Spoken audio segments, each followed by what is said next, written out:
Ladies and gentlemen, welcome to the Wadcast Podcast. I am your host, Eddie Ift, and here I am, live from the Bingle Bus. Yeah, I'm in my bus studio. It's the nicest studio in a bus, I think, anywhere. My wife wants to sell it. If you want to buy a pimped out short school bus with like $80,000 worth of interior, I don't know how much we spent, something like that. It's a ridiculous amount. She wants it out of the driveway. I love it. I love recording here. I do the show here every week now through Zoom.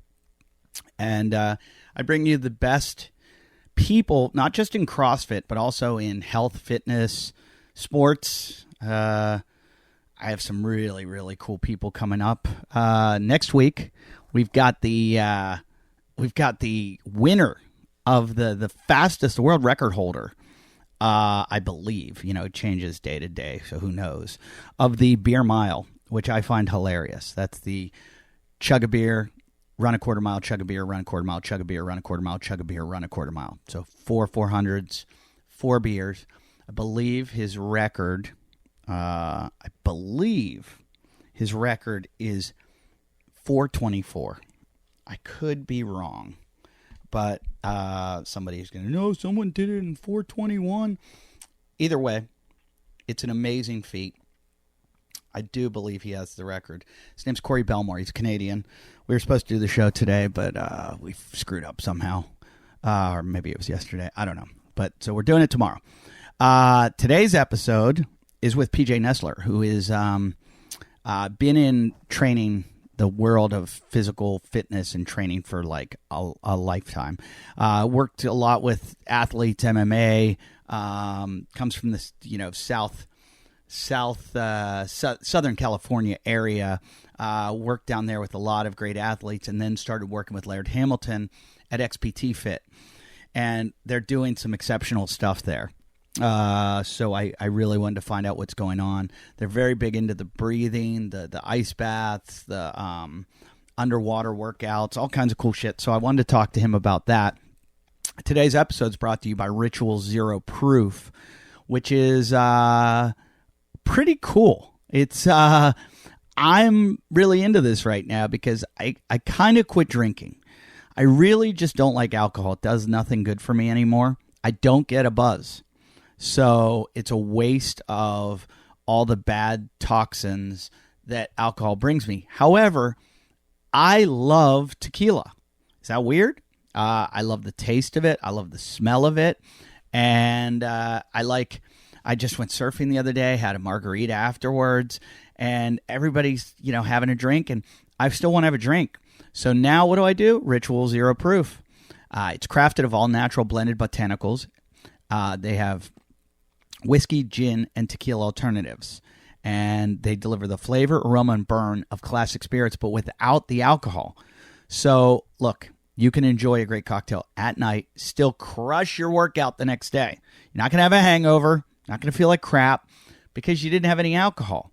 Right now, that's very important, because you want to keep your immunity up during this coronavirus stuff. You don't want alcohol, just messes up your immune system. It also is a diuretic. This isn't, because all you're doing is you're putting liquid into yourself, which is good. So you substitute Ritual in place of liquor in your favorite cocktail, like a whiskey sour or a margarita like I do, or a gin and tonic. There's 0 calories in the tequila and gin alternatives, 10 calories in the whiskey. You can drink them straight. They're all natural, gluten-free, non-GMO. They're enjoyed by athletes everywhere as an alternative to liquor and to promote better hydration, endurance, and recovery. Not to mention the immunity boost that comes along with drinking less, something we could all use right now.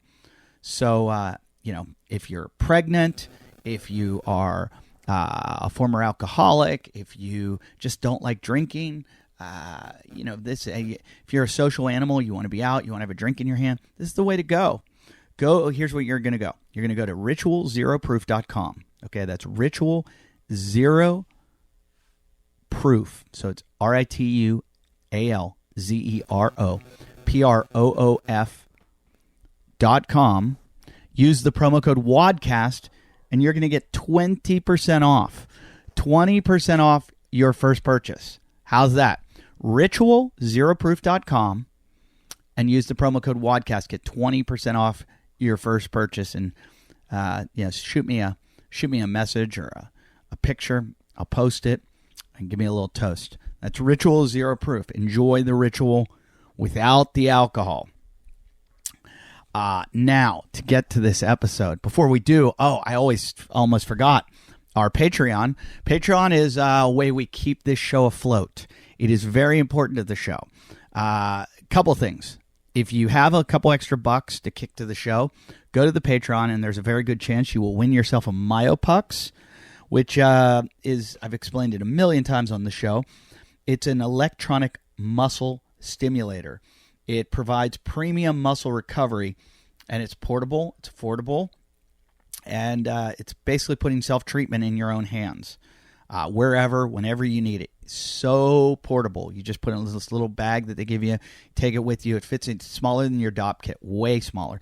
It's like taking an iPhone with you with a couple little pads. And it's just going to take care of it. If you need to take care of your muscles and you want increased or improved mobility, this is the recovery tool for you.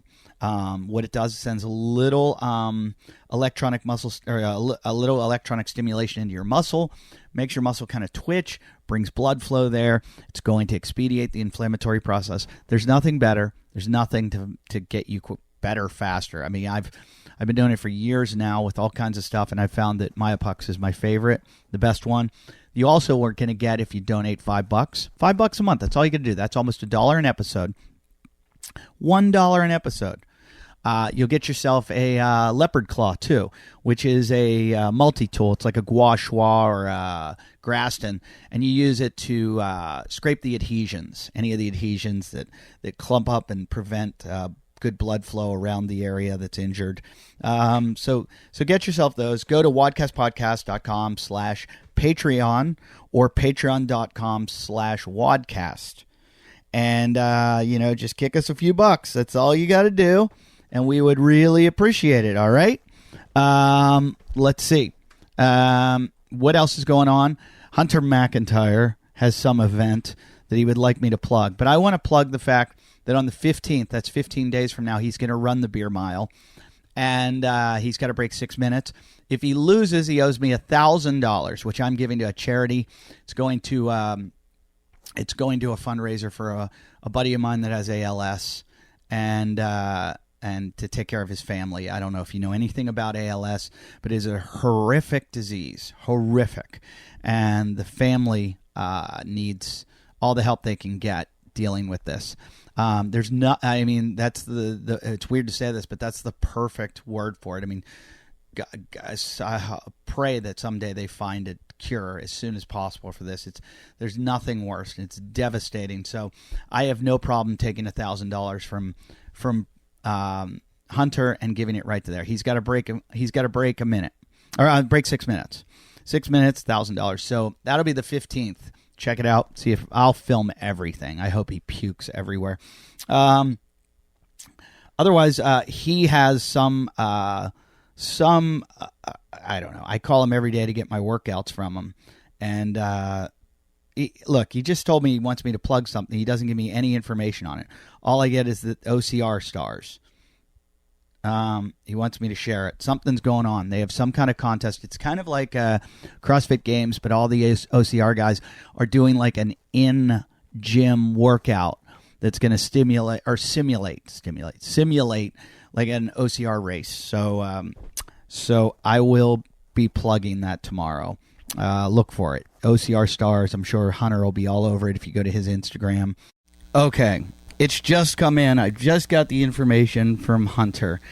What it is he is looking for sponsorship for. They are putting together OCR Stars. It's basically an online at-home event for OCR. It is. I was right. And they're looking for sponsors so that they can pay out the winners and support this competition that they're putting together. Hunter doesn't. He doesn't pull the punches on any of his things that he puts together, so I'm sure this will be a very, very exciting event with lots of prizes and lots of exciting. It's running and obstacles and workouts, and so anyone that wants to get involved in this, please message Augie, AUGIE, at HunterMcIntyre.com. That's Hunter McIntyre, McIntyre.com. Augie, AUGIE, at HunterMcIntyre.com. Yeah. And it's very nice of me to give that little push towards Hunter and his event. So let's get on with the show. Lots of great guests coming up. Please, if you like the show, go to Apple, and where the Apple podcasts are, do a rate, review, and comment. We haven't had any reviews in a while, guys. Come on, give me a little review. It helps the algorithm. It helps us move up in the charts. We are consistently a top 50 show. I will tell you this. We are moving up in the charts.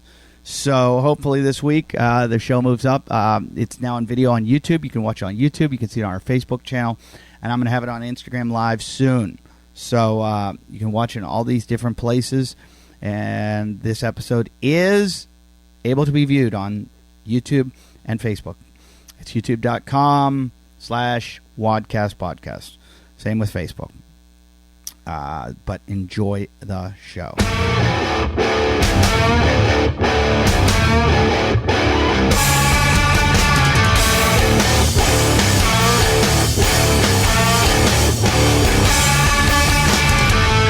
Ladies and gentlemen, welcome to the Wadcast Podcast. I'm Eddie Ift. I'm your host. Each and every week I bring you this weird show.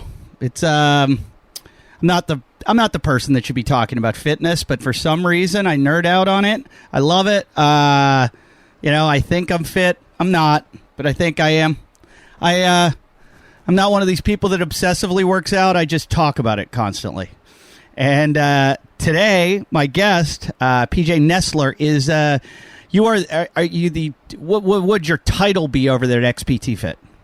I'm the director of performance. Director of performance, and we've had Laird on the show before. I know Brian McKenzie very well, who used to work with him. I've got a bunch of friends who have been up there, who have done the courses, who have worked with them, who've worked out with them. I'm from the Malibu area, so I'm familiar with the crew, the whole, like, it's legendary up there. It's like if you've reached this peak of like manliness, you get invited to Laird's and they put you at the bottom of the pool and let you like do some like thrusters and stuff in the bottom of the pool. I've never been invited. It really hurts my feelings. Everyone I know has been there. It's like Kelly Slater's wave pool. Every one of my friends is gone. Not me. Not me. No. In fact, I've heard there's been some jokes thrown around about me not being there.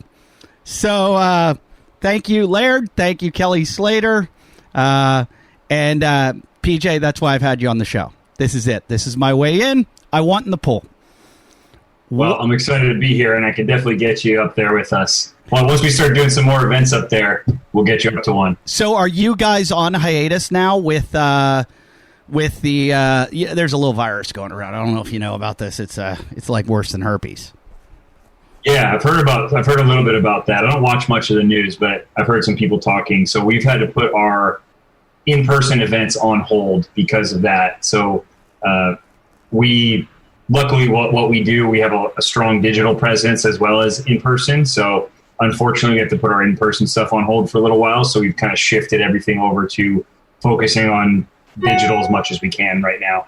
Before we get into that, like what it's like to do that and sometimes the advantages of that and disadvantages, can you explain to our listeners pretty much what goes on at XPT Fit? Yeah, so XPT is really the culmination of Laird Hamilton being super famous big wave surfer, and Gabby Reese, the former professional volleyball player. It's really the brainchild of kind of how they approach health, fitness, and performance. And it just evolved from them inviting people over to their backyard pool to do some pool training, to do some land-based training, to do some breath work, saunas, ice baths. And, fortunately they have a ring of experts around them, the people that they their network of friends feature people like Brian McKenzie and Kelly Starrett and Wim Hof and all of these different kind of domain experts. So the stuff they were doing just evolved into this system, the way that they look at health and performance. And they started teaching those things in retreat. We started running retreats to get people to come out and experience it. And, realizing that there's a small group of people in Malibu who come experience it are seeing such drastic effects in their lives and seeing it as such a powerful thing in their lives. So they decided to create a business out of it and start sharing it with other people. So that started off with those kind of pinnacle experiences that they call them, or that we call them at XPT, which is a 3-day retreat where you kind of get plugged into the lifestyle. And it features a lot of different variations of breath work, different types of training, gym training, sand training, endurance training, and then a whole bunch of different stuff we do in the pool with weights, kind of layered created, and then exposure to saunas and ice baths, and then it's kind of featured in with mindset talks and nutrition and all the other things that make up a holistic performance lifestyle. And where did you come into this whole thing? How did this happen? So about 3 years ago, they were really looking to take I believe it had been about 1.5 to 2 years where they'd been doing these retreats. And they realized that in order to have a really big impact, they were going to have to start reaching more people than the 25 people who come to these retreats 5 times a year.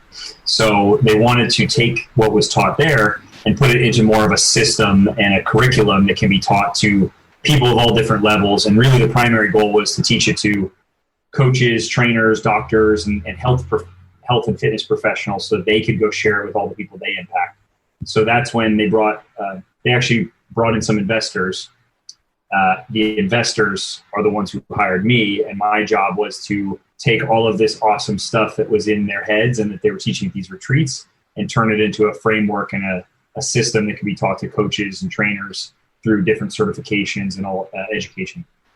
So the way I see it, you guys were ahead of the game on what CrossFit has tried to do. CrossFit in the last year or so, maybe a little longer, got on that bandwagon of hey, let's start training doctors so that they will teach, this proactive kind of health measures of getting people eating right and, exercising and trying to get them before they end up in the hospital. Let's try to prevent them from coming to the hospital. And it's great to hear that you guys are on that same track and you were kind of ahead of the game on that. Yeah, I think it's awesome that we get so many medical professionals who come to our courses. I think that was something that was actually surprising for me, and I was actually nervous when doctors first came to these courses because I'm a performance coach. So I have a background in exercise science, but I'm not a medical professional. So right. When I started thinking about these deep physiological responses and all of the possible indications for people with chronic disease and all of that kind of stuff, I think I was certainly nervous about it when we had, the first doctor I think in our course has been a doctor in the Navy for 20 years. And I was super nervous about that, but I was really surprised and I shouldn't say surprised, but I was really excited about how these people approached it. I was nervous that a lot of medical professionals I've come across are kind of stuck in their ways, and these people were so open-minded and so thankful. And they were like, hey, this is the kind of stuff that should be taught in the medical, system and through our education. We don't learn anything like this. And I think that is where the healthcare system is going. You see this new wave of preventative healthcare. Let's hope. I'm an idiot, and I am a self-proclaimed idiot. And I'm always amazed, when I sit with someone who knows more than me about anything, I sometimes shut up. Try to, as much as I can. I never try to say, hey, I know more than you, or I know as much as you, or I know anything. I'm like, teach me, school me. But I'm amazed when I talk to doctor friends of mine, how little they know about nutrition, how little they care about it. And I have a buddy who's a kidney specialist, and we talk nutrition, and he's like, what are you talking about? And I'm like, well, he's like, I'll eat McDonald's 3 days a week. And I'm like, you're an idiot. And I'm like, he's like, no, you're an idiot. And I'm like, no, you're going to die. And another friend of mine, a cardiologist, one time called me and was asking me about medium chain triglycerides and like coconut oil and why you should cook with it. And I'm like, aren't you a cardiologist? Like, what's happening with so I guess, I could see how you could be intimidated, but then once you find out that, I'm amazed how little they always talk about it. Rob Wolf always said, they only go through like 6 course hours of nutrition. Nothing. Yeah, it's pretty crazy. And it is frightening how little they know about nutrition, exercise, sleep, the things that are so inherent and such a major part. Unfortunately, the system has just been set up. It's not their fault. The system's been set up for them to focus on dealing with it at the end. It's all been reactive instead of proactive. And I do think that it's changing, but because it's such a massive system and structure, it's going to take forever to actually change. Yeah. We're seeing these things pop up that are a lot more integrated, preventative. There's things, there's a local place here in Newport Beach called Forward that's all about having preventative health care and access. Yeah, I've seen those. They're great. So, and I start to see a lot of people in the fitness industry where they're integrating those things into gyms, because I think, so many for so long, like physical therapy and doctor and personal trainer, it was all these like nutritionist. Everyone was vying for the same business. But if you Google functional medicine, and what a lot of these like these forwards and places are kind of teaching, the kind of holistic approach of like, let's start with what's going on and the stuff, like what you're eating, how it could be created in everything online. We'll call them, like anything of any kind of science, we'll call it pseudoscience and say it's quackery and it's crazy. And it's like, well, okay, let me just take my CrossFit gym and let's just look at the people that work out there and what they look like and what their experience is in life. And you mean to tell me that pseudoscience, that these people were just genetically like this? Or are you, I don't get it. Because if you take me and my family, I'm the one person in my family that eats healthy. My like sister's brother, parent, I'm the one that eats well and exercises, and I'm the one that's disease free. So, maybe it's anecdotal. Maybe that's, there's no clinical evidence, and we're just talking about, this one. But it just seems to me that, like, to call it pseudoscience, just because I've tried to read a lot about nutritional studies lately, and it's so hard to run any. It's so hard to do a study. And so they don't have studies to test things. And when they do, they base everything on this like tiny study that like 12 people were involved in, but 3 people jumped out in the middle of it. And I have a friend that does studies too. His name's Yoshi Obayashi. He's a comedian. He's the most offensive comedian I know. All he does is he makes, because no one will hire him because he's so offensive. He's hilarious. So he makes his living doing studies.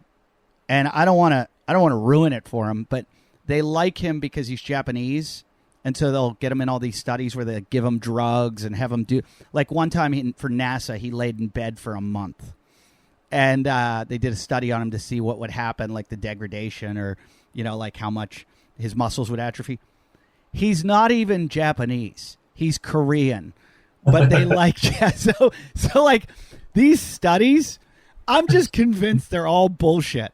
And everybody doing studies has no idea. People are like, what? I get $5,000. Yeah, I'm black. Yeah.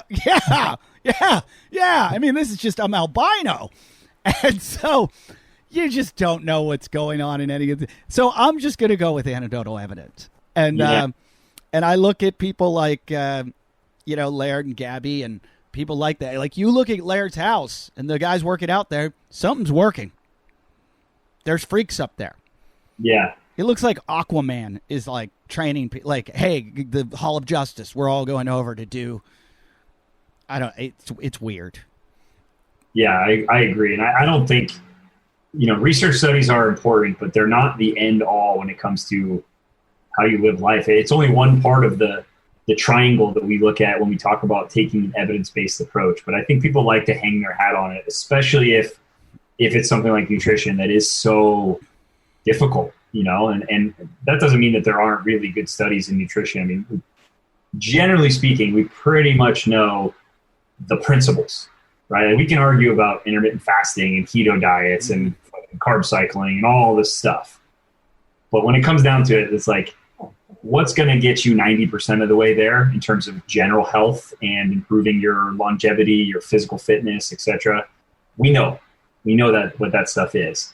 But people like to argue about the esoteric stuff because it gives them the excuse of ignoring the other 90%.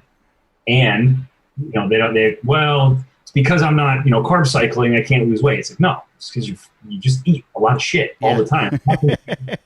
Minuscule amounts of like the shake that you're taking before when you wake up in the morning, it's the McDonald's that you get 3 days a week and the drinks that you have on the weekend. So people like to ignore that stuff. And also the experts like to argue about it because it makes them look like experts. Yeah.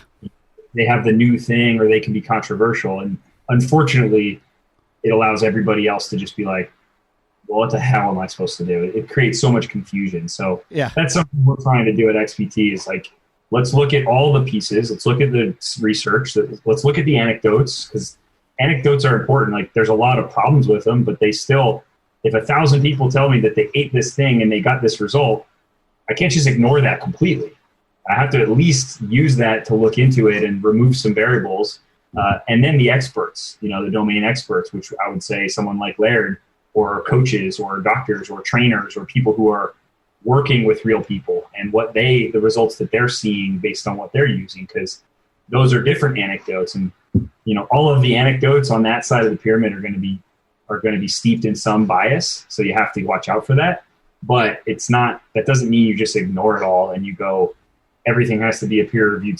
If you wait for 20 peer-reviewed studies before you make a decision, you'll be 10 years behind the people who've been doing this stuff, 10 to 20 years behind the people. That's a really good point because I'm dealing with someone close to me that has cancer, and there is all this, the hospitals, AMA, blah, blah, blah. They all want to go with this conventional approach of what works, what's evidence-based, and then, like you said, but the people that are progressive, the people that are trying the new stuff and the clinical studies and are way ahead, those studies aren't going to be done in time for you.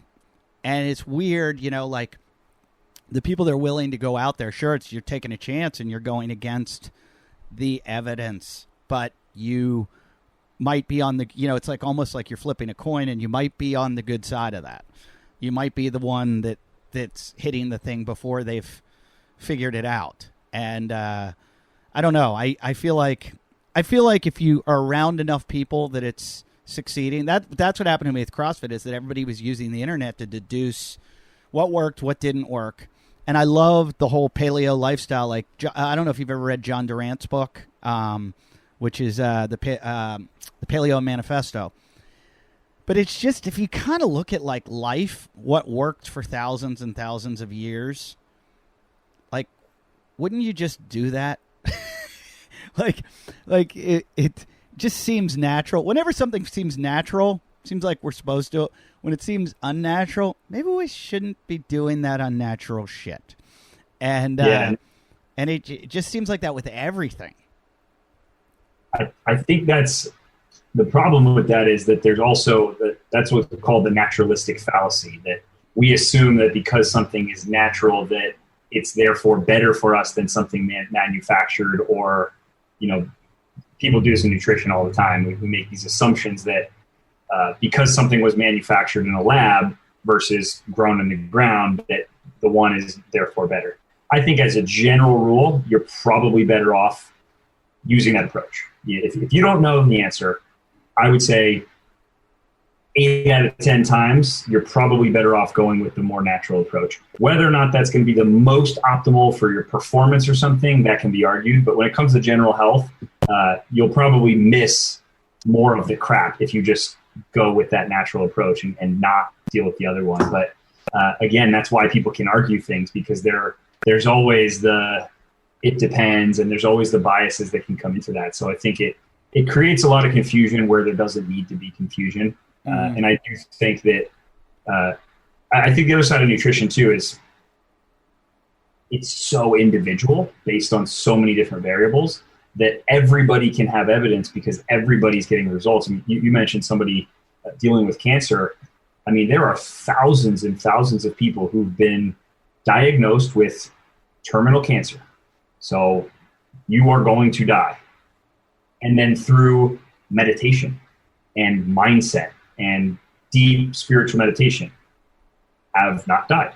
Yeah, and if you tell that to an oncologist, they will tell you that you're the devil and that you're going to kill whoever.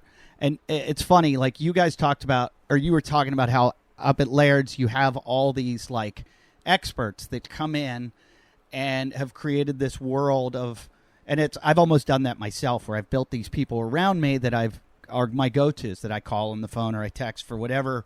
They're my resources. And I was talking to Ryan Flaherty from Nike, the head of performance training at Nike, and Nike's done that. Like they've created this council of experts in meditation, in sleep, in nutrition, and for all their athletes. And Nike's got big money. That's what they know this is best for their athletes. Why is it that like when it comes to cancer, it's like, why would meditation not help? Why would breath work not help? Why would I was listening to this woman, Nasha Winters, who's a nutritionist out of Durango, Colorado, and she's amazing. She's brilliant. And she was saying at the very end of her talk with Rob Wolf, he said, if you could do one thing that would help people to prevent cancer or with cancer, like what would you say it is? And he was expecting her to say something like stop eating sugar or get 8 to 9 hours of sleep every single night. Like that's what he was expecting. And she goes, laughter. She goes, more laughter. She goes, the more you laugh, the more you're going to raise your oxytocin. You're going to lower your cortisol levels. You're just going to be stress-free. You're going to reduce inflammation. And it was like, imagine a doctor. I mean, she is a doctor, but imagine a doctor hearing that. He'd be like, oh, this is a bunch of bullshit, blah, blah, blah. But it's like, no, it's not. You can't tell me that's not going to help someone. And I just thought it was great. When I heard that, I was like, oh, that's awesome. And, I'm not saying don't do all the conventional methods, but anything that's going to de-stress you.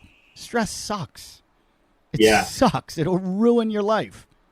I love talking about eat the 80, eat the 80, eat the 80. It's the most delicious. Delivered to your door meals. That's right. They make healthy meal plans that are preservative-free, all natural protein, gluten-free, and also farm-to-table fresh.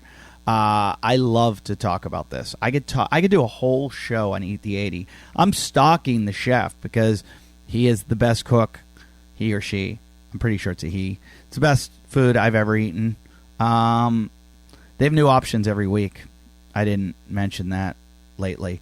They've got turkey meatballs and balsamic chicken. It's unbelievable. I just wish every single one of you would do this and then talk about me. Like Eddie Ift led me to Eat the 80. He talked about it. He wouldn't shut up about it. It's the best tasting thing ever. They've got 30 dishes on the menu at a time. So there's enough meals to have something different every day for a month. They also have add-ons like potato salad, grilled chicken, gluten-free brownies, which are delicious. And when you sign up, you can pause at any time, resume when you want more meals. Orders are due every Wednesday by midnight Eastern time. So you put your order in, boom.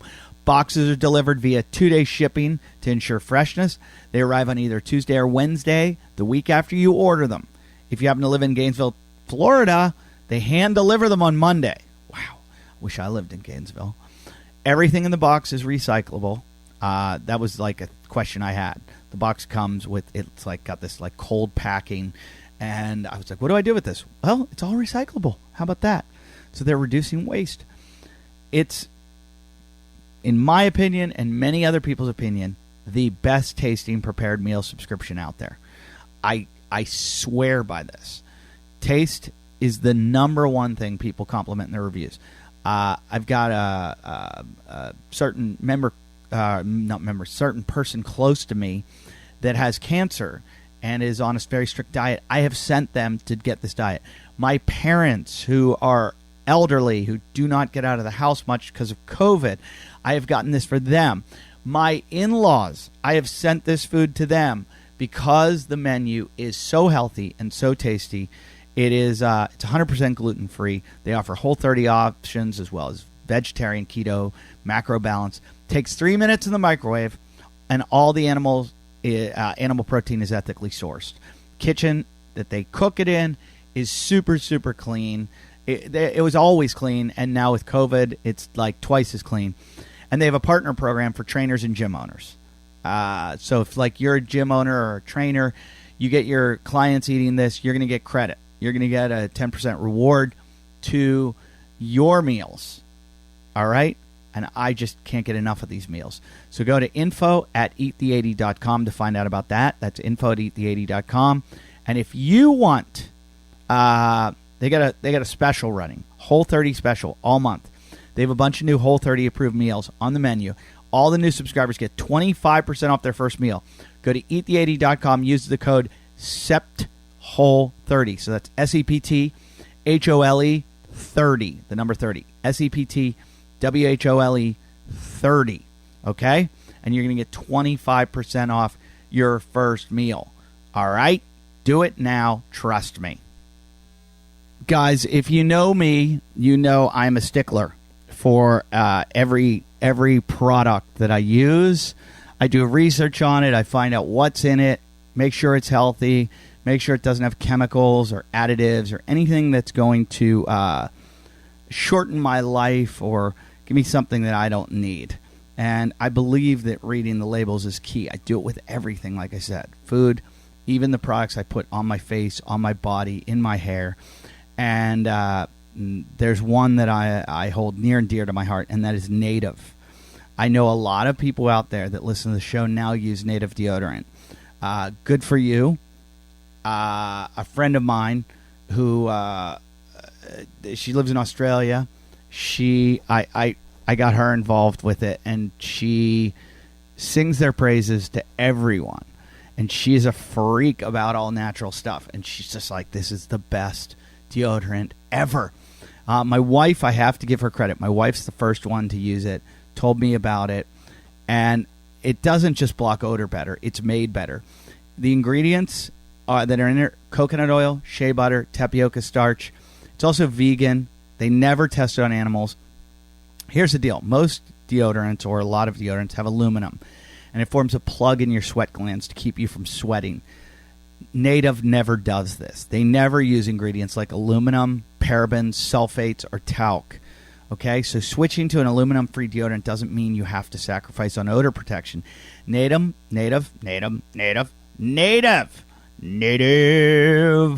I feel like that's how I should say the name. Native will keep you smelling and feeling fresh all day long. They've got 10 scents, including rotating seasonals. Native has something for everyone. Their most popular classic scents are coconut and vanilla. Used it. Lavender and rose. Love it. Cucumber and mint. My favorite. And citrus and herbal. Never tried it. Like I said, my favorite is cucumber and mint. How does Native perform compared to other products you've used? Let me tell you. It is. I've used so many different deodorants that I've tried.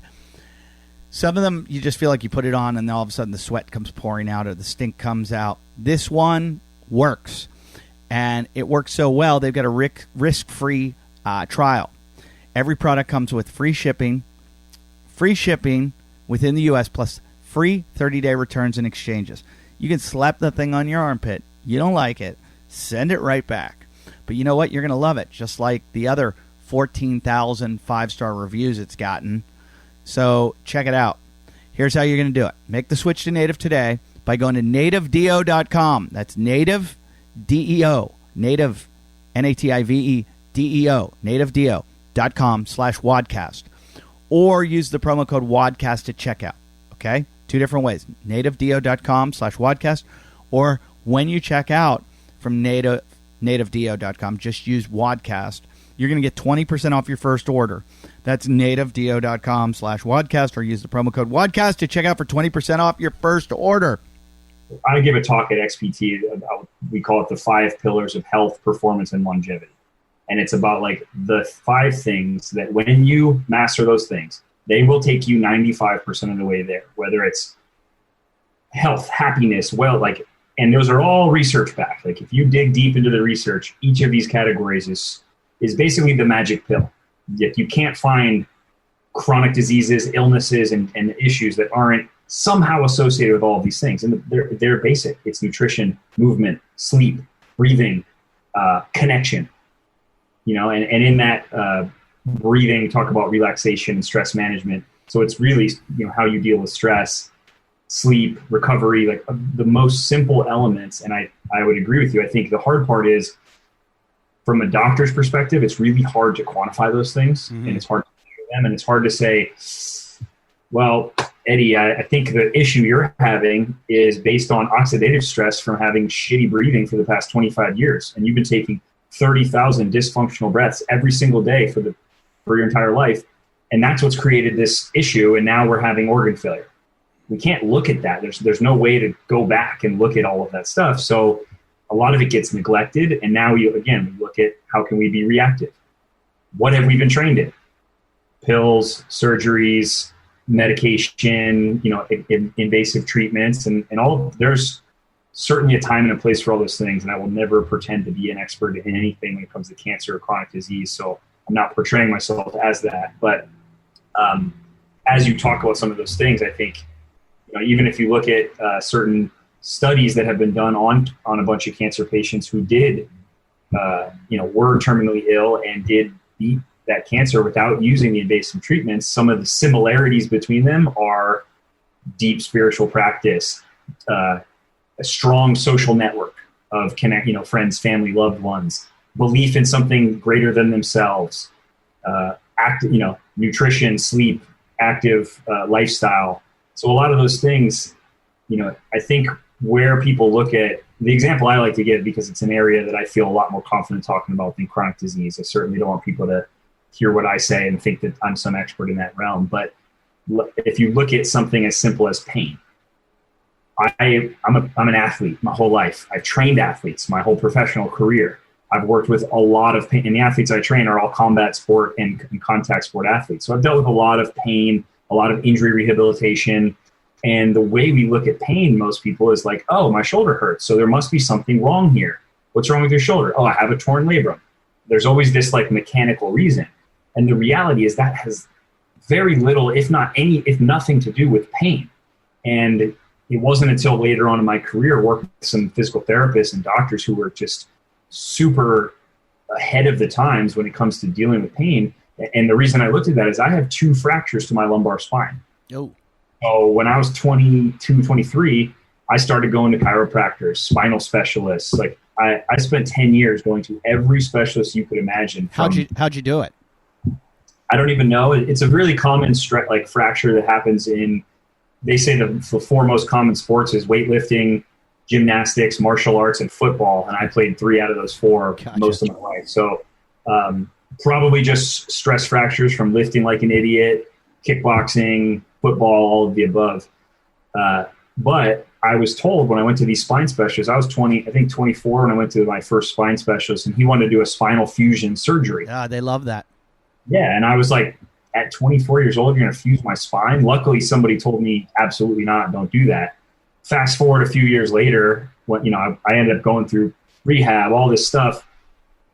Never really got always got a little better, and then it flared up again, a little better, it flared up again. So I went through this for years with every cortisone injection, everything you can imagine outside of actual surgery. And then I went to the same spinal specialist place probably 6 years later. And the guy was like, I told him that they had wanted to do the spinal fusion. He goes, oh, no, I would never recommend that. Somebody in this office recommended that to me. And he goes, but here's what I want to do. I think we could take some screws for this piece that's floating off, and we could screw it back in. And he's like, but I don't know for sure. I can't say for sure if that'll help the pain. Luckily, I went back to my PT. He goes, look, here's your options. There's death, and then there's low back surgery. That's how close those things are. Yeah. I want to try all the other stuff before we get there. And we did a whole bunch of stuff, and I moved forward pain-free. That's awesome. That's awesome. I love when I hear that. Luckily, I've had some really good trainers. Steve Siddell did that to me one time, who works out of Paradiso CrossFit. I said, hey, my doctor said I have a torn rotator cuff. And he's like, let me see it. And he's like, look. I said, he wants to do surgery. He's like a top doctor. He said, come in. And he said, in 6 months, I'll be back to 85%. He's like, why wouldn't you want to be 100%? And I'm like, well, he said I can only get – he's like, let's just start doing some exercises. And the next thing you know, I'm 100%, like 100% by just simple – I did crossover symmetry a lot. And I'm always amazed by how quick they go to surgery. Funny story about the spinal fusion. I have a buddy who sells the little piece that fuses the spine together. And he's gone from company to company to company. Like he works for a guy and then figures out, oh, we'll just buy it from this guy in China. And it's like a $5 part. And then they sell it through insurance for like $9,000 or something. I'm not kidding. The markup is ridiculously like that. And my friend has a Ferrari and an Escalade because of that. Yeah. And a mansion in Dallas, a mansion. And he's just, meeting with doctors every day. He goes into the surgeries. He tells them how to do it, blah, blah, blah. Sure enough, he's like a bodybuilder himself. He needs surgery. And he's like, I'm getting surgery. I know all the top doctors. And I'm like, don't do it. Don't do it.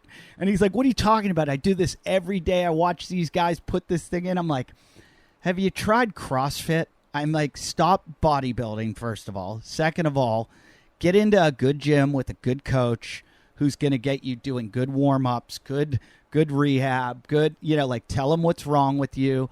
And so he started, and he's like, this is amazing. And I was like, it's just unbelievable how quickly they're like my cardiologist friend said one time about my dad, because he had my dad on a statin and he had to. He's like, sorry, the AMA dictates that I have to prescribe him a statin at a certain, and I go, well, can't you just change his diet? He goes, hey, you can change your genetics, or you can change your diet. You can't change your genetics. And I go, yeah, but come on. And he goes, look, I can make him take a pill. I can't watch over him all day long and show him what to eat and how much he has to eat and what. And he's like, so we have no control over that. It's just so easy to say, here's your pill once a day, take this little pill and your levels will go down and blah, blah, blah. So I try not to, because I know they're miracle workers and they do amazing things. I don't want to shit on doctors. They do amazing things. But at the same time, it's like, oh, Jesus. Half the time I go to the doctor, I'm like, oh, shut up. And I just walk out of there and go, I'm not doing anything that they just said.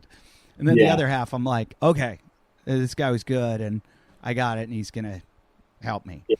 My primary care physician gave me exercise advice once about telling me how I would pick something up off the ground and protect my back. And I was like, I appreciate what you're trying to say. Probably works for the elderly people that you work with, but that's actually the complete opposite of how I train athletes to pick up a heavy weight off the ground in terms of spinal stability and where we want. You're basically telling me to keep my head looking up at the ceiling anytime I pick something up. And I was like, I'm not going to be here saying actually you're wrong, but I understand what your specialty is, and it's certainly not exercise. That is my specialty. But it just highlights the lack of training that they have. And, again, it's not their fault for it. And, and the other side of it is people don't care.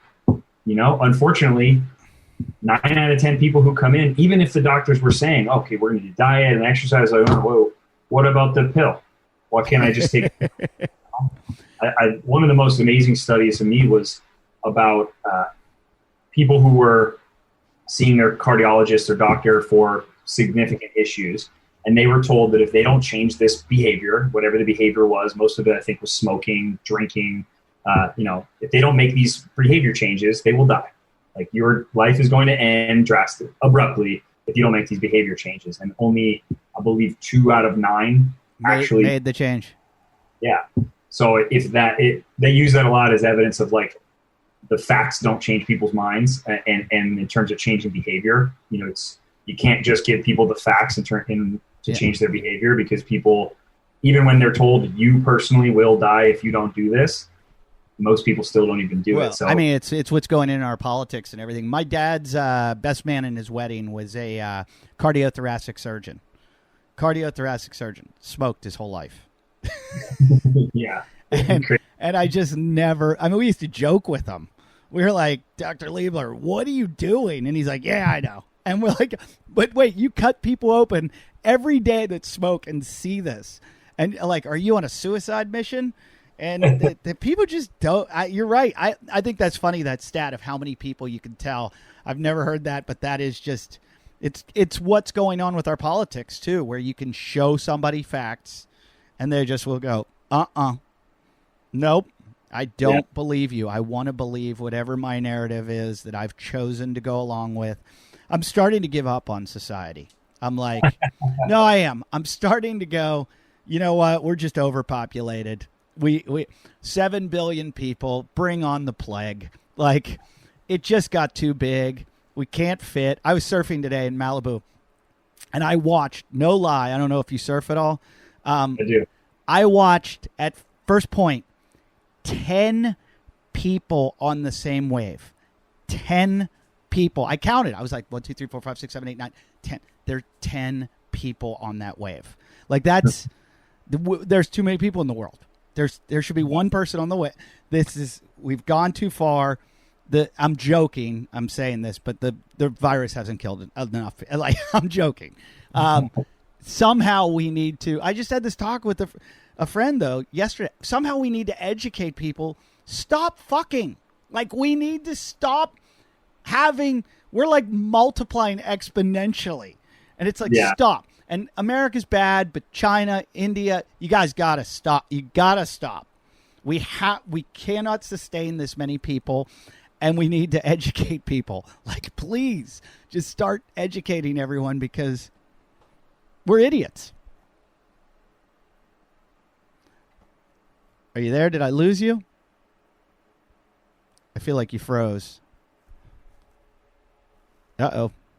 Frozen.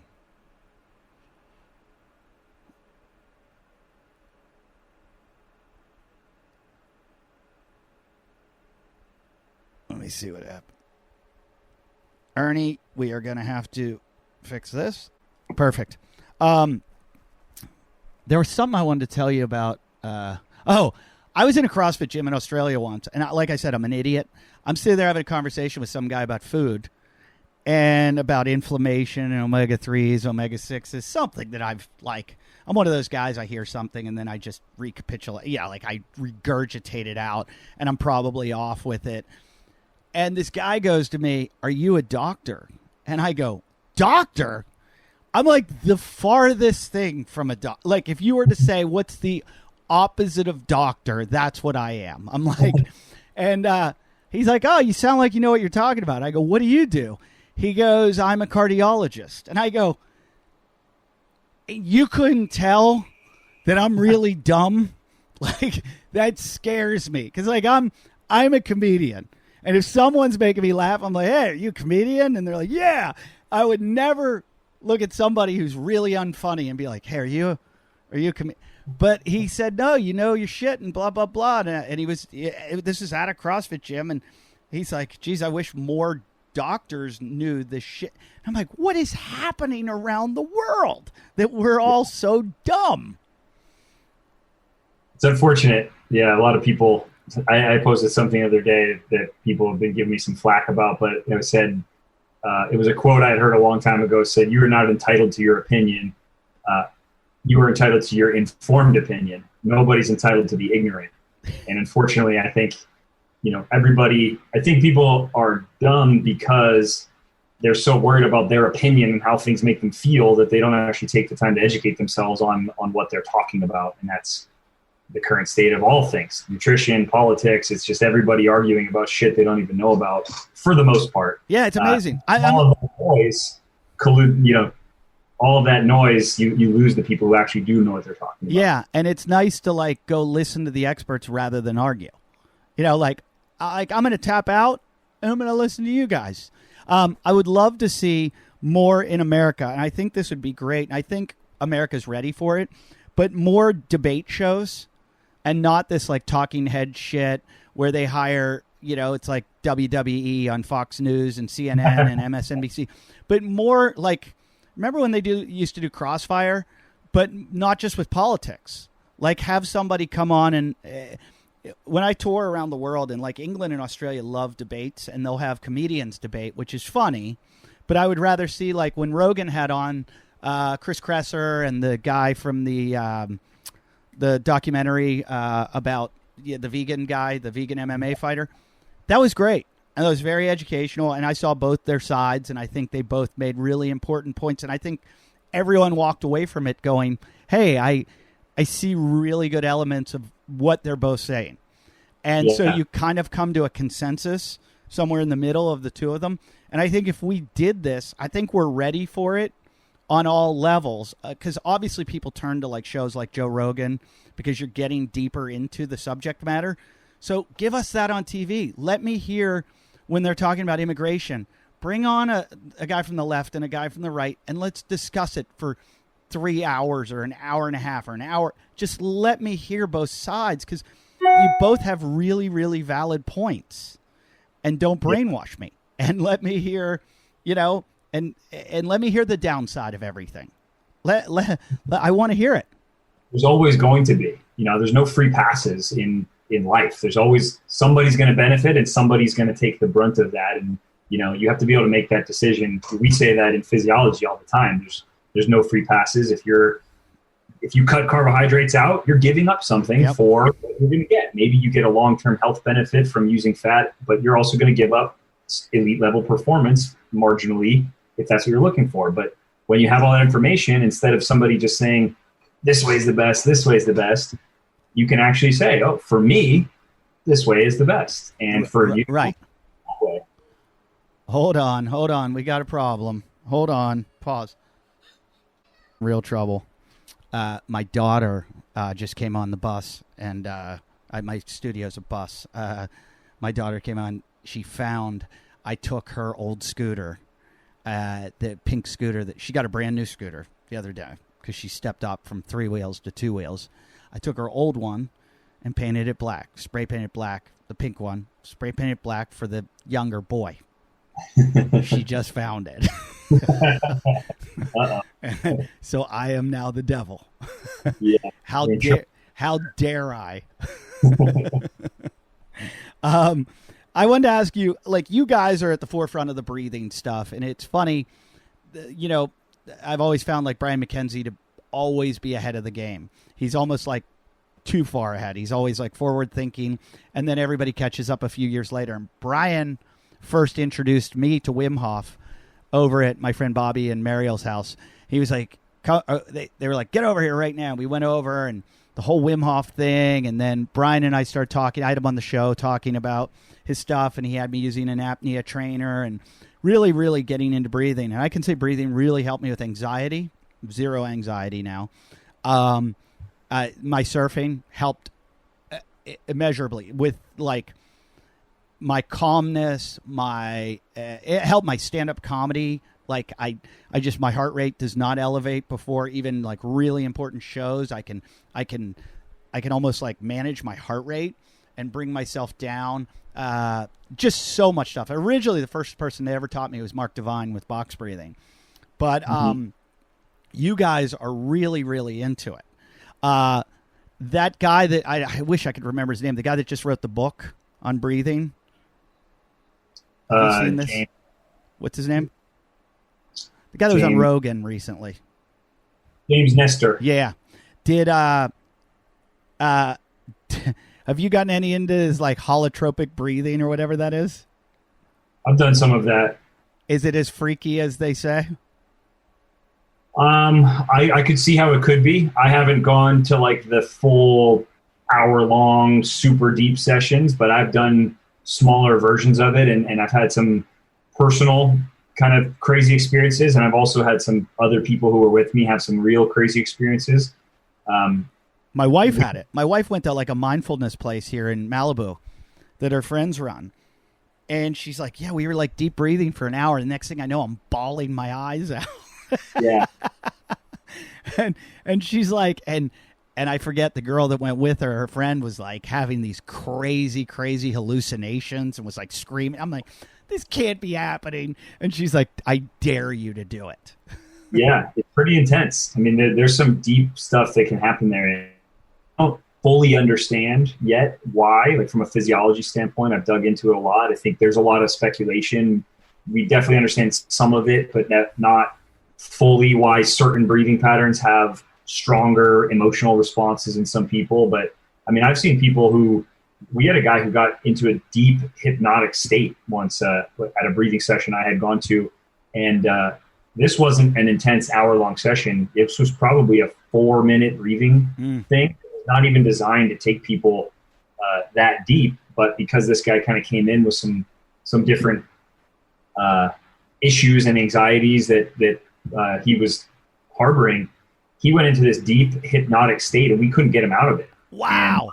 And he was just doing this breathing pattern. Everybody else had moved on, and I was trying to wake him up. We were slapping him in the face. We were dumping ice on him. Wow! Like, could not get him out of this state for 6 minutes. He was just doing this breathing. And then finally at some point he was triggered because the rest of the group was still being led through a breathing, and he was triggered into a breath hold with the rest of the group. And then we couldn't get him to take a breath. So that's when I started getting worried, because he was turning purple. Oh my God. He had been breathing fast for a long time. So your ability to hold your breath, as you know, if you've done the Wim Hof, your ability to hold your breath is significantly improved because we've kind of altered your physiology.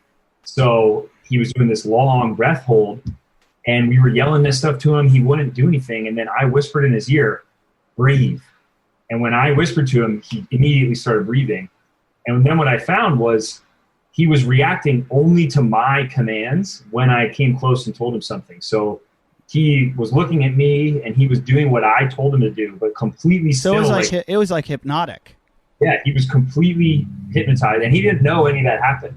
Afterwards, he was like, I don't know why everybody's freaking out. I think, I was just really deep into meditation and just really enjoying it. I was like, dude, we were literally slapping you in the face and we dumped ice all over your face. And that's you didn't crazy.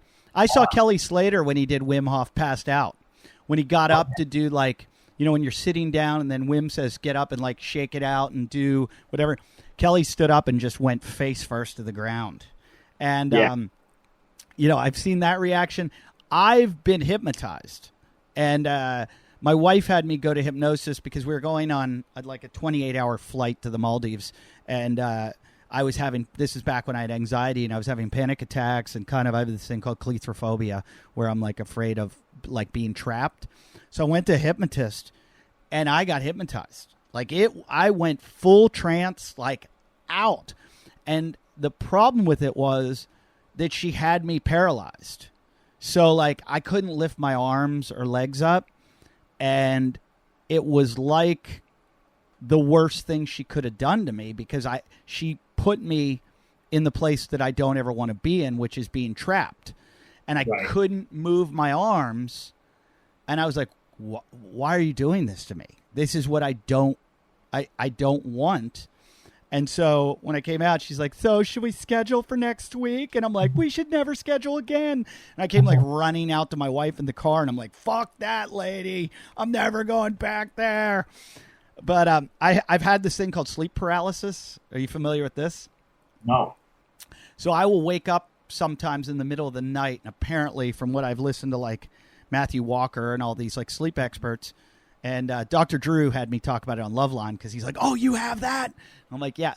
I will be in a deep sleep, and I guess when we're all really, really asleep, we're paralyzed. Our body, when we go into deep, deep sleep, our body shuts down and our nervous system doesn't allow us to move. So we're in paralysis. We're just asleep. Well, I wake up during that, and I am paralyzed, and it's freaky. It's like a nightmare, because I can't move. I want to scream. I want to yell for help. And I'm trying to move. And now it's probably happened maybe 8 times in my life. Now I can almost talk myself down from it. I'm so Like I know it exists, and even when I'm in my sleep, I'm like, okay, this is happening. Just let yourself go back to sleep or relax, and you'll be able to move. And it's like I bring myself out of it. But when I almost panic in my sleep, it's like, I can't, and it's happened to me on airplanes where I'm like asleep on a plane, and I'm just like, I want to like tell the person next to me, move my arms, but it's creepy. It's really creepy. Yeah, and I guarantee I'll get messages from people now. I'll be like, oh, I've had that. It's kind of terrifying. But you guys, what's the kind of breathing that you do up there at XPT Fit? We do all of it. Yeah. I think my goal with XPT when I first came in was, one, I understood that Laird does everything. Yeah. He's in a he's curious, so he does all the different stuff, and he's very non-dogmatic, and Laird and Gabby are not dogmatic about their approach to anything. They're always open-minded. Like if we find out that the way we're doing things right now is not the best way, we're going to change them. And that's what I loved about XPT when I first started. So my goal as a performance coach, my goal has always been learn how to use all the tools and build a massive toolbox so that I can apply those tools to the right job. So when it came to breathing, what I found when I started diving in was it was all dogmatic. Everybody was like, this is this method, and there's this method, and like, that's the way. And the problem was they're at the opposite ends of the spectrum, and they're both claiming it's the best breathing practice. So I'm like, well, how can that be? These guys are literally saying that the biggest problems with breathing is people breathe too much, too fast through their mouths. And then these guys are saying all you should be doing is wake up and do 50 breaths really fast through your mouth. So I was like, and they're both seeing benefits from it. So my goal was like, how can we unpack the physiology behind what's happening and the psychology, understand the what and the why behind all of these different methods, and then start to prescribe them appropriately based on situation and context. And that was the goal with the XPT courses and certifications. So, and I'm really excited because I believe that, I've been through so many of them, and there's some new stuff coming out now that's a little more comprehensive. James's book is a good one. He's not a breathing expert, but he did a lot of research for his book.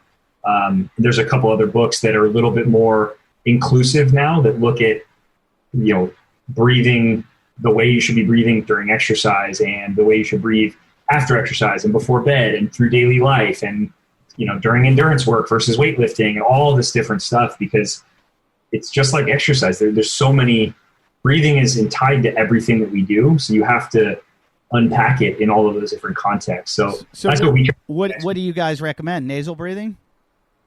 It depends. Yeah. So yeah, nasal breathing is a great recommendation for general health, and it's a great starting point for people. So it's definitely something that it's one of our kind of first key things that we say, you should be nasal breathing most of the time. So if you came to me and you're like, hey, what's one thing I can do to improve my breathing? I'd probably say, breathe through your nose as much as possible. And then the next question I get is going to be like, well, what about, and then the answer is there's a whole bunch of those. Yeah. There's a whole bunch of scenarios where nasal breathing is not the best solution. Okay. I don't need it 100% of the time. So when you're saying when you get to like a really high heart rate and you can't nasal breathe, you're going to need to switch to mouth breathing. Certain contexts in exercise when you should switch to mouth breathing. There's certain contexts even in relaxation or anxiety where exhaling through the mouth can trigger a whole bunch of different responses. There's certain people that might want to mouth breathe versus nasal breathe in certain situations. Wim Hof breathing, for example, I would say you're better off mouth breathing if the goal is to create this super strong effect because you're moving more air. So it all depends on kind of the context, but nasal breathing is a great step in the right direction. And then the next one is focusing on mechanics and making sure you're breathing horizontally into the belly and ribs. I love that term, horizontal versus vertical breathing that our friend Dr. Belisa Vranich kind of coined in her book a while ago. And I got that one from her, but just focusing on breathing into the belly and ribs versus using the chest and shoulders, another huge thing. And again, that's something you should do 99% of the time, but there's other contexts specifically around exercise that you'll have to change those mechanics because they'll be more appropriate. Something else will be more appropriate. And then the other big thing we talk about is slowing it down. If you're talking about the three big things you should do when it comes to just breathing to improve your health, your mental well-being, your overall longevity. Start with those, and those will be the foundation. And then you can start asking the question about like, okay, but what about when I'm riding a bike? What about during jiu-jitsu? What about when I'm having an anxiety attack? When you start talking about all those, then you can break those down. So it's kind of like basic movement principles. You should be able to, you should be able to squat and hinge and move your arms overhead and get into a split stance. Like there's these basic fundamental movement patterns you should be able to do. And then you can manipulate those and you can change them and you can load them differently and you can do all the other stuff, but you've got to have the foundation first. Right. So when I'm going like long distance and I'm trying to do an endurance workout, I try to stay aerobic and do the nasal breathing. And then one time I just wrote on Twitter or something and I was just joking. And I was like, hey, do you know that having your nose filled with boogers it hinders your athletic performance by like 23%. And I wrote that just like fucking around. It got retweeted so many times. And I was like, this is the problem with the internet. I was just totally lying. Yeah. But I mean, I still think there is something that like I'll go out for a run and I'll like have my nose like kind of stuffy or something. And I'll be like, and I'm like, I'm not going to be able to breathe. And I asked Brian McKenzie once, I'm like, what do I do? He's like, keep like force it in, like get it. And I'm like, no, it's stuffed up. I need to pick the boogers out so that I can breathe. And then I asked him one time, I'm like, okay, expert, what do I do when I'm swimming? How am I going to nasal breathe? He's like, okay, you're not. He's like, that's the time when you're going to mouth breathe. Exactly. Yeah. Exactly.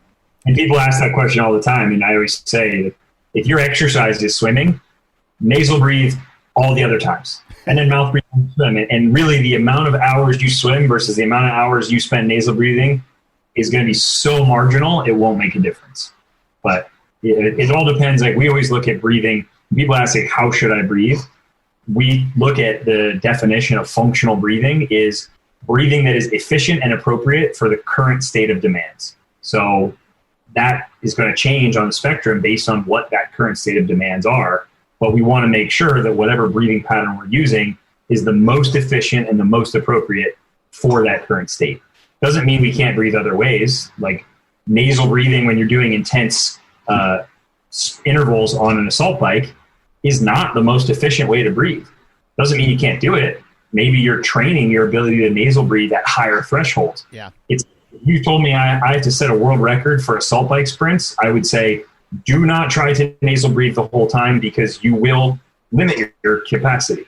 But if you were like, hey, I'm just going to train and I want to push my nasal breathing, then I'd say go for it. It's not the most efficient, but it's like running with a weight vest. It's funny. I wear a heart rate monitor all the time, and I've almost gotten to the point where I know when to switch. Like I'll go, I'll bet I'm at about 150 right now. 150. Like if I'm nasal breathing at like 160, I can still do it, but it's just not as comfortable. Like 160, I'm like, I'm like, I should switch over. It's time. If I'm going to push it and I want to push it now, it's time to switch. It's like switching gears. It's like I'm going to another gear. It's time to, bring the nitrous in. Like I'm not going to get through this with a nasal, it's nasal breath. And then you can switch into in the nose and out the mouth. And And it's funny. And I don't know, because I don't know this. I'm kind of asking you and telling you. I'm basically telling you how I did it, and you might go, "Oh, this is why." I'm feeling really good with like when I've just done a WOD or something, or I've done a round of something, and I get a rest time, or if I do like 5 really big nasal breaths, like and just take it in, I'm like, wow, I just feel like I recovered so much better than I used to. Of like putting my hands on my knees, just like doing whatever I do. If I just stand there and just focus and concentrate and like methodically suck in oxygen through my nose, I'm good to go again. Like I get another gear that I never had before.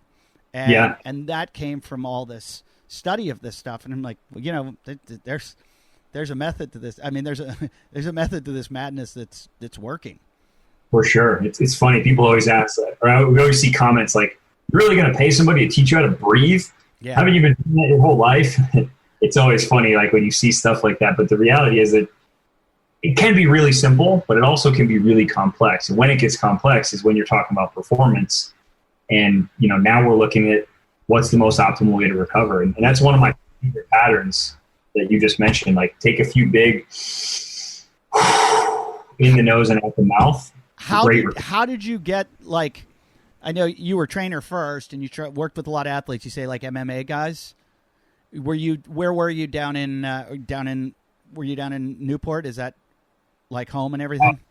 Yeah, I live in Costa Mesa, but I was in Orange County. I used to train at a few facilities in Irvine and then in Costa Mesa, sports performance facilities. So I trained all different athletes, but later on in my career, when I started getting more into management and kind of minimizing my training hours, I focused primarily on NFL, NHL, and MMA and jiu-jitsu fighters, because those are like the three sports I really liked working with the most. And there are a lot of guys like that down there? Yeah, tons in this area. So how'd you meet Kenny Kane? I met Kenny through XPT. Okay. So, actually, no, I take that back. I believe I first met Kenny through Brian McKenzie. Okay. I knew Brian McKenzie through Andy Galpin, because Andy Galpin and I became friends through the MMA world. We were doing testing on some of the UFC fighters that I was training, or that I ended up training. So that's how we met, and we spoke at a conference together on combat sports. So that's how me and Andy originally met. That's how I got introduced to Brian McKenzie. And then I had just gotten into breathing stuff as well. So I had a coach, another colleague who was really into breath work and different breathing practices. And she was teaching me a bunch of stuff that I could use with my fighters and different recovery breathing techniques. But I only cared about a little bit of it because she was also kind of a yogi, and I kind of ignored. She was a scientist as well, but anything that didn't seem scientific and performance driven, I was like, I don't need that yogi hippie crap. Yeah. Which is funny because then I went back and spent 5 years later, spent a ton of time learning it all and realized how powerful it was. That's how I got connected through all them. And I met Kenny. I think I went to one of Brian's Art of Breath courses. I think one of the first ones he did, which was at Kenny's gym. So that's where I first met Kenny. Not to trust anything Kenny says. Nothing. Yeah, for sure. He's a total fraud. Yeah, I was 50-50 on meeting you because it was recommended. Yeah. Yeah, Kenny, he's a scam artist, the guy. It's funny how much Kenny knows. Kenny, when you first meet him, you're like, this guy's not too smart. Then you start talking to him. If you get into it with him, you're like, wow, I would have never thought. When I first met him, because he was a comedian, and he was working with me in Indianapolis, and he's like, yeah, I do this fitness shit. And I was like, yeah, me too. And he started like talking. He's like, I do CrossFit. And I'm like, so do I. And then I'm like, this guy can't be too good. And then I was like, oh, he's really good.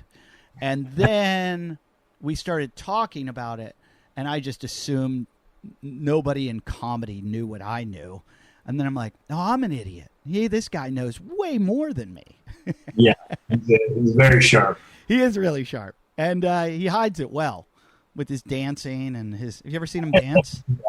Yeah, I've seen him dance, yep. I went to a wedding with him, and he embarrassed everybody on the dance floor because he went out there, and I'm like, come on, Kenny, give everybody else a chance. He's out there. Which wedding was that? Was that Matty Aporto's? No, this was Mark Roberts, who's another guy on XPT. He did it. Yeah. He did it at Matty Aporto's wedding. He does it everywhere. He's one of that weirdo, the guy that likes to dance. Yeah. So we'd go out after shows, and he'd want to go somewhere that he could like show off. I'm like, you just showed off on stage. You did comedy. Why are we taking these girls? It's back in the day. I'm like, why are we taking girls to a dance club? And he was like, I got to do my thing. And I'm like, oh God, I got to go watch you break dance on the floor. Well, one of my favorite things is voicemails from Kenny Kane. Like if he calls you and you miss the call, he'll just ramble on like a minute, 2 minutes. very minimal actually information, but it's so meaning that like I look forward. Sometimes I might just ignore his call because I know the voicemail is going to be awesome. Kenny and I will have our catch-up calls where we talk for like an hour on the phone till one of us goes, I think one of my kids just fell off a cliff.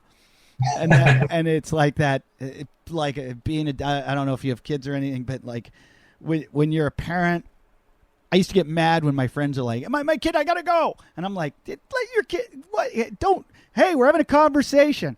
And now I do it to everyone. And most parents are totally understanding. People that don't have kids don't get it, but they're like, because you're literally talking to someone, you'll see your kid like on the roof of your house. And they're like, how did they get, I got to go. And you just hang up on people. Like, in fact, I see something right now. I see something swinging that shouldn't swing. And I'm like, okay, why is that swinging? I'm like, what happened? Well, I think what you guys do up there is awesome. And, I someday hope to get the invite to come up there. Yeah. I pass by the house all the time when I go up to Hunter McIntyre's.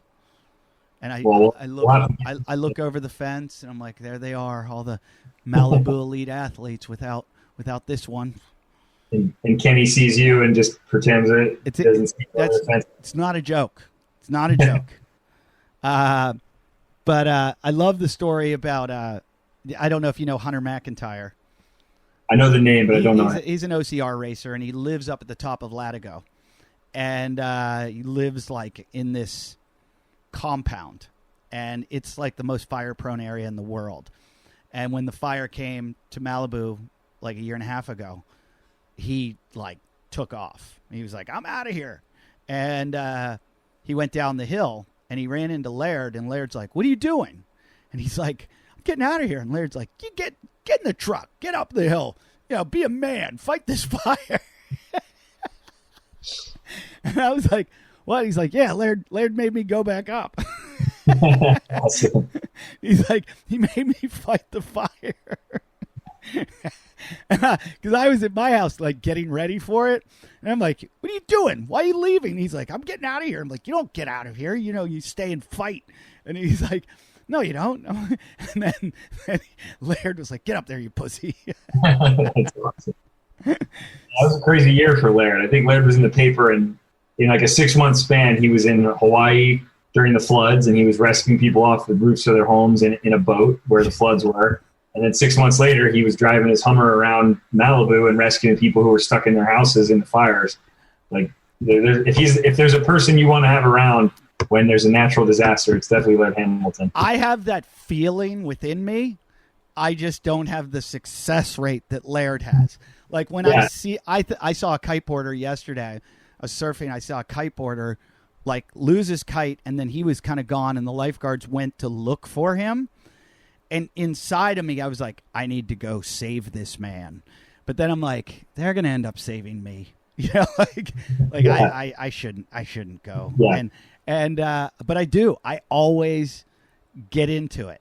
And I've been a lifeguard and a ski patrol and all the stuff that somebody just told me the other day that you can take this like rescue course here, a swiftwater rescue course, and it's like a year-long thing. And I was like, I need to do that so that when there's swift water, I can jump in.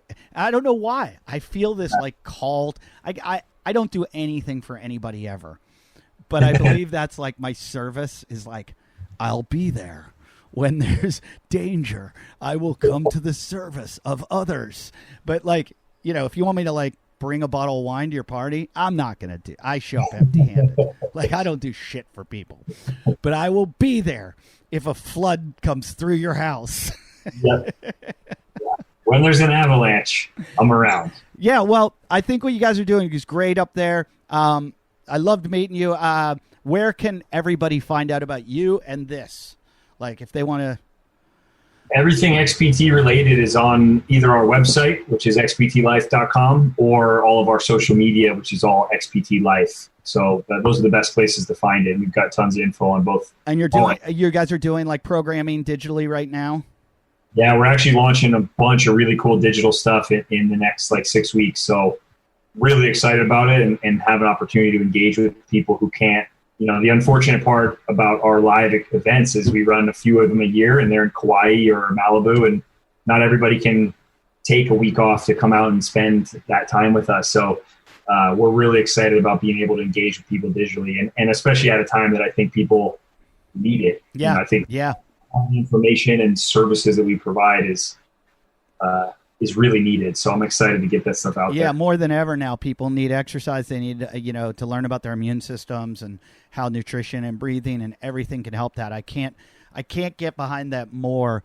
And it's great that you have, just the little bits that I've picked up from people in this world that work in these things. I got my breath hold to 3.5 minutes, which is really important because I was working on this project to go surf like some big wave as an idiot. And I was like really scared, and it really taught me to calm down. Like, don't, you need to calm down. That's how you're going to get this long breath hold, and you're going to save your life with it. So the stuff you guys are doing is unbelievable. I'll just be waiting, you guys. I'm over here, a couple canyons over, just put the bat light, the Aquaman light up in the sky, and I'll come over and do some squat clean thrusters in the pool with you. You got it. All well, right. I've got you now, so I'll have to let you know. If not, next time I go up there and do some training, I'll bring you with me. All right, definitely. Well, thanks a lot. Thanks for being on the show, and everybody check them out. And thanks for listening to the Wadcast. You guys know what to do. Go to iTunes, rate, review, and comment. And we are now, this is week number 2 on YouTube. How about that? I've only done 438 episodes, and 2 of them are on YouTube. Good night.